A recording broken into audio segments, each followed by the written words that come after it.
آج سلطان الہند غریب نواز کے عرس کا مقصد صرف یہ نہیں ہے کہ آپ جائیں اور ایک چادر چڑھا دیں مہنگی، پھول چڑھا دیں.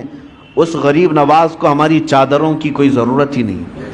اللہ نے جنتی چادر انہیں پہلے سے پہنایا ہوا، وہ جنتی جوڑے میں ملبوس ہیں.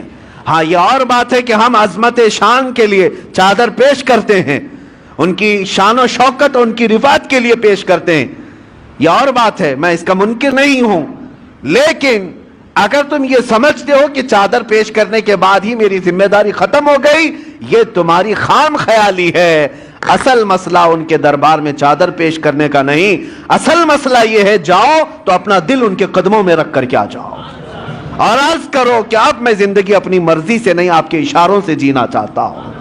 آپ کو پتہ ہے آپ جب سفر سے آ رہے تھے مدینہ طیبہ سے اجمیر، بیچ میں ایک علاقہ آتا ہے سبزوار، یہ آج کے ایران میں ہے، اور وہاں پر آپ کا قیام ہوا ایک باغیچے کے پاس، اور وہ بہت خوبصورت باغیچہ تھا. اس کے اندر ایک حوض تھا. یہ باغیچہ اور حوض وہاں کے حاکم کا تھا، اس وقت کا جو حاکم تھا، بڑا ظالم آدمی، لوگوں کا مال اتنا لوٹتا تھا کہ لوگ پریشان تھے، ہفتہ وصولی والا سسٹم.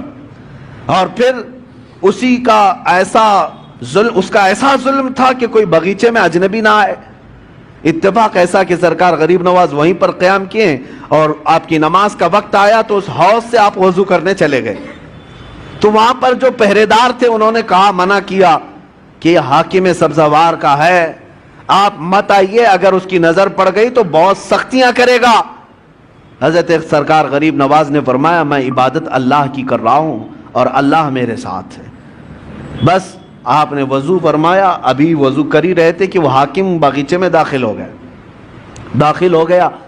جیسی آیا اور چیختا چلاتا کہ ایک اجنبی میرے آرام گاہ میں کیسے آ گیا ہے اور کیسے یہ حوض میں پانی لے کر کے استعمال کر رہا ہے.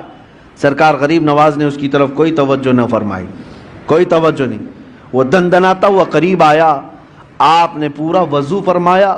وضو کرنے کے بعد اپنے قطرے چھڑک دیے اور پھر اس کی طرف ایک جمالی نظر ڈالی، اور وہ حاکم سبزوار دیکھتا رہ گیا اس حسین صورت کو. جو کرنے آیا تھا وہ کچھ اور کام تھا، لیکن قدموں میں گر کر کے توبہ کرنے لگ گیا.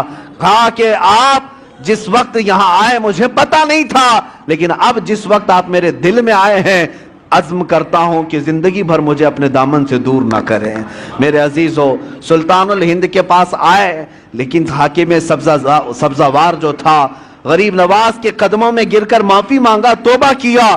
اور اتنا ہی نہیں بلکہ واپس جانے کے بعد زندگی بھر لوٹی ہوئے مال کو سب کے اصل مالکوں تک پہنچایا، سب کو لوٹایا اور اپنا گھر بار بھی بیچ دیا.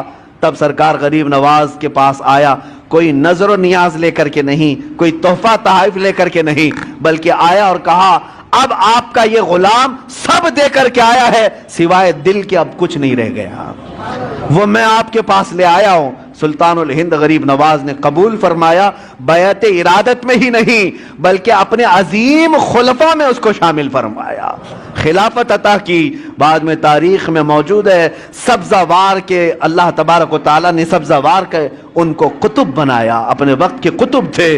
کہاں ظلم و ستم کی داستان رکھنے والا، کہاں قدموں میں آ کر کے دل دینے والا اللہ کی ولایت حاصل کر جاتا ہے. میں یہی عرض کرنا چاہتا ہوں، تم تحفے تحائف اپنی جگہ پر، جاؤ اپنا دل قدموں میں رکھ کر کے آؤ، عرض کرو کہ سرکار مجھے اپنے ساتھ لے لیں، آپ ایک اشارہ فرمائیں میرے دل کی اصلاح ہو جائے. پھر اگر غریب نواز قبول فرما لیں یقیناً زندگی کی کایا ہی پلٹ جائے گی، ایک نیا انقلاب دیکھنے کو ملے گا. اللہ کریم اس آستانے کو سدا سلامت رکھے.